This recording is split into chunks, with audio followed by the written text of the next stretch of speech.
Алтын эвреси менен Батырден кубаланып чыккан Айтниса эженин видеосун жакында барыбыз эле көрсөк керек. Кандай эже? Чыгарып атабыз силерди. Бул эчиңерди чыгарып койдуңарбы? Айтниса эже ушул жерде 8 адам болуп жалпы жашашат экен. Бутун төрөлгөндөн бери баштап ооруйт, операцияга акчам жетпейт.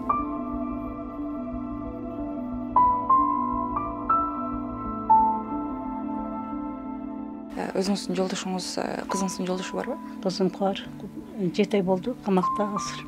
Балдарым чыдагыла, может кеп калар атаңар дейм да. Пешенеке шундай болуп калды, эч кап болбогула. Чоң бай болубуз келет. Тайнем менен апам эч качан чыдабайм.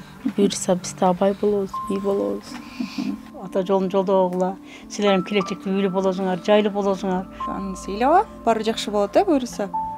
Биз сизди кыйналдык, атам жок. Siz bizdi bagып атасыздар, тайнесиз. Bizler çoğunlukla sizdikin menetinizi kaytarabız. Şu жерде пол жуам, toilet жууп жүрөм, онда жерде борка кылап. Sizdi biz кыйнабадыкпы дейт, жок дейм да. Айла жок. Ыйлашат.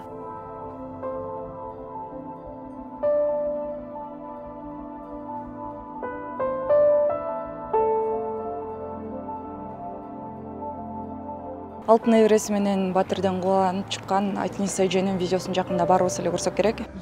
Мунун баарынбы? Бияктын баарын чыгарып атабы? Баарын чыгарып атам, бүтүн о. Уже вещтерин алып чыгып салышыптыр. Бүгүн Сокол медиа жамааты Айтниса эжеден кабар алыш үчүн келип калдык. Дал ушул жерде азыр Батырга жаңы эле киришкен экен. Өзүңүздөр көрүп тургандай бул жакта эч кандай шарт жок. Ушундай айнектери сынак экен. Саламатсызбы эжеке? Кандайсыз, жакшысызбы? Ден соолуктарыңыз жакшыбы? Жакшы. Жаңы Батырга көчүп келген экенсиздер, Ооба, жаңы Батырга көчүп келдик. Ошо. Ошондо бул Батыр болуп каласыздарбы? Кирсем болобу? Кир. Кандайсыңар? Бөлмөнүн ичи көп адам болгонго ысып кеттир. Айтниса эже ушул жерде 8 адам болуп жалпы жашашат экен. Мен бияка отура алайын, Сиз бул жакка отурасызбы? Азыр неберелериңиз менен чогуу ушул кичинекей бөлмөдө жашап турсуздар да? Ооба, кичинекей бөлмөдө 8 киши жашап атабыз. Айла жок, кичине ожода ушунда жашаганга. Атасы эмес мурундан мурунда 2-3 жерден чыкканбыз. Шартыбызга байланыштуу ал жактан балдар экен. Эми бул жакка кичине ожода, кичине комната ожода жашап айла жок. Батып атабыз, күн ысыктарда, ысыгына да карабай. Көчөдө калгандан көрө ушу жерде жатканбыз. Ошо бул айдын мурунку 13-үндө каты жамгыр жаганда көчөдө болгонбуз да. Көчөдө калып, кыйналып. Көчө эмне мурунку Батырдын неси чаар салды беле? Ошо балдар эми бала деген кичине тентектик кылса чыгар. Көпчүлүк ал жакта көпчүлүк бала болуп кетти. Чыгасыздарбы дедим, макул дедик. Макул деп жакшы чыгып бул жактан жакшы бул бизге пайда болуп калды, кайдан болду. Кичинекей болсо да балам кой, кичине болсо да көчөдө жатып, сызда жаткан эме ушул жерде чыргап жашап турачы дедим. Үйдө ошол 8 адамды сиз өзүңүз багат экенсиз, эжеке? Өзүм 65 жаштамын, өзүм карайм. Ошо барып карап, иштеп, пол жууп, туалет жууп жүрүп багып атам да балдарчы. Кыйынчылык күндөр көп эле болсо керек, 8 адамды бир айлык баягы кем каршыны жабыштырбай койгон да.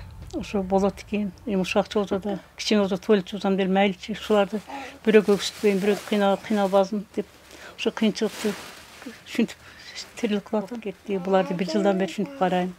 Ал жакта, бул жакта көчүп жүрөбүз. 3-4 жерден көчтүк чындыгында. 3-4 жерден көчүп. Ал жакта алар ремонт кылабыз, антанда кылабыз деп шылтоо менен чыгабыз. Айла жок, чыгып, ушинтип акыркы келген ушу 1 ай болду, ушул жерде кечип жашап атабыз эми. Өзүңүздүн жолдошуңуз, кызыңыздын жолдошу барбы?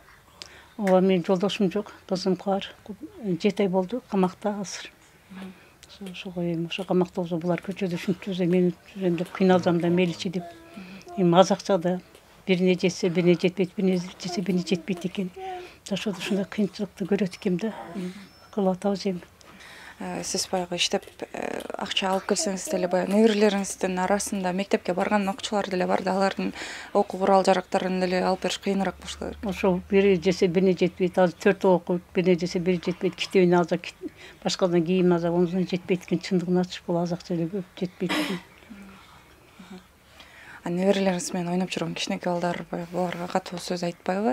Ооба, айтылат дейт эми. Болот да эми бала болгондон кийин баары айтылат, катуу жаман сөз айтылат, айтылып атат, болуп атат арадачы. Ошондо жүрөктөрүң ооруйт, мынтип сыздайм. Эмнеге айтышат?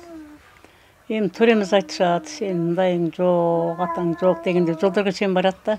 Булар деле өксүйт келет. Тайны ушундай болот дейт. Балдарым чыдагыла. Может кеп калар атаңар. Дейм да, пешене экен шундай болуп калды, эч капа болбогула. Дейм бирок билбейм, келе албайт. Көзүм жетесе экинчи аялы бар, үйлөнгөн да. Экинчи аялдын баласы бар. Ошо келе албайт, көзүм жетпейт да, мен келет деп үмүт кыла албайм да. Ошо эми Кудай кааласа булар кыйналчылык менен жашаса да, келечекте мындай имандуу жакшы балдар болсун, чоң балдар болсун деген ниетим бар да. Өзүңүз тууралуу айтып өтсөңүз, баягы кичинекей кезиңизде максаттарыңыз бар беле, кыялдарыңыз бар беле? Ооба, Кудайга шүгүр, кичине кезимде өзүм иштеп жүргөм. Ушундай келечекте ушундай неберелерим чоң болуп, балдарым ушундай чоң кызматтанышып, мен чоң бир жанагыдай болом деген ойдо болгом. Эми айла жок ушундай болот. Азыр пенсияга чыгып калдым деп айтып атпайсызбы? Анан пенсияга чыкканга чейин эмне менен электенчү элеңиз? 80-жылдан 91-жылга чейин бухгалтер болуп иштеп жүрдүм. Анан кийинки жылдар ушундай болуп калдым, только техперсонал боюнча, тазалык боюнча жууп, туалет жууп, аяк жууп эле ушинтип иштеп атам. Айтсаңыз, баягы жетишкен үй бүлөлөрдү көрүп, менин неберелерим да ушундай жакшы үйдө жашаса, шарты бар үйдө жашаса деген бир ыза болобу ичиңизде? Болот, ошо ыйлайм. Кез-кезде келип балдар кебелер көрөм да, ата-энелери ата деген ата, энен жол башка, энен кол кыска болот экен, айла жок экен. Менин неберелерим ушундай болуп, аталарына ата деп, балдарым деп, ата жакшынакы кылып түшүнтүп алып жүрсө болот эле. Ушундай акыбалга түшүп калды. Кандай жолго түштү экенин билбей калдым деп ыйлайм, отурам.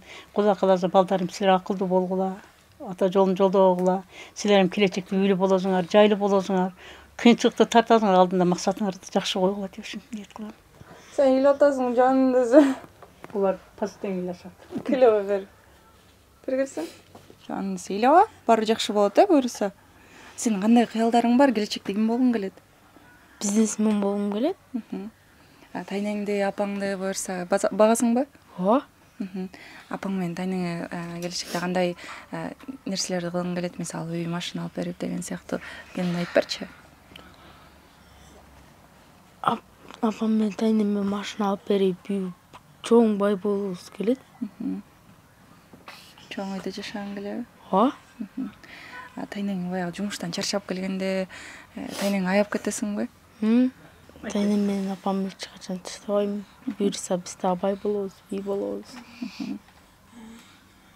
Буюрса баары жакшы болот, ыйлабага макулбу?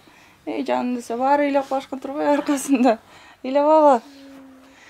Ошо неберелериңиздин ушинтип сизди аяп атканын көрүп, сиз да ыйлайм да, кезем, жумуштан кезем, тайне келдиңизби? Тайне оорубадыңызбы? Дейт. Могу кичкене болуп ары карап турам. Тайне жатыңчы, бутуңузду канайчы, чарчабадыңызбы? Сизди биз кыйнабадыкпы? Дейт. Жок дейм да. Айла жок. Ушинтип коем. Ыйлашат чын. Келип тайне, биз сизди кыйналдык, атам жок. Сиз бизди багып атасыз да, тайне сизге Аллахым күч кубат берсин. Биз да чоңойсок сиздикин менетиңизди кайтарабыз. Үйлүү болот, машинага салып алдыбыз калып жүрөбүз дешет. Айла жок.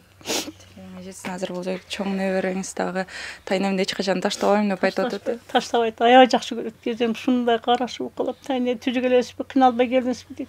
Жок, кыйналган жок. Эмне кылам болот? Кыйналсам да айла жок балам, иштешиң керек, карашың керек. Силер кичкенекей үйгө отуруп калдыңар, Кудай кааласа. Силердин пешеңиге жакшы нерселер жазат. Келечекте жакшы бала болосуңар, имандуу, акылдуу бала болосуңар. Силер эми үйлүү болосуңар, жайлуу болосуңар деп коем. Балдарыңыз Балам группада да, өлө өксүктө. Шунчалык кат мен бир жериме кыз ыйлап берет, өзү да группада.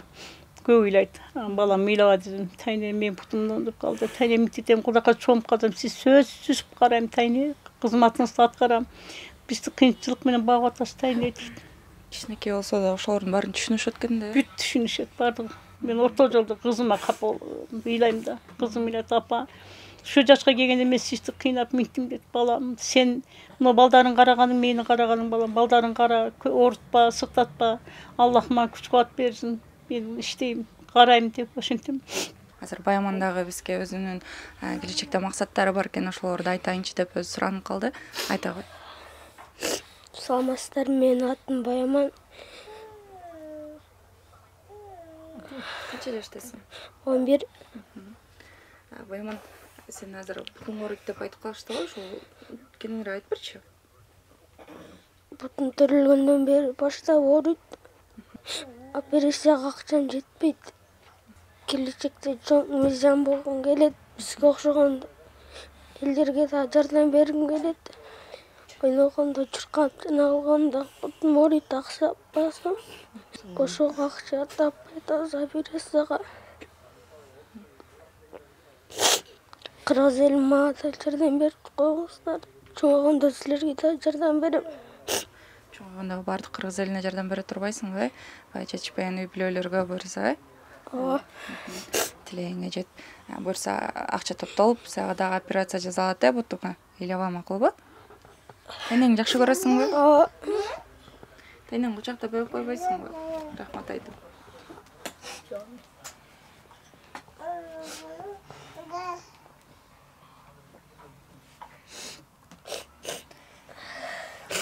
Итиниса эжекебиздин жумушуна келип калдык. Ошол жерде иштейт экенсиң?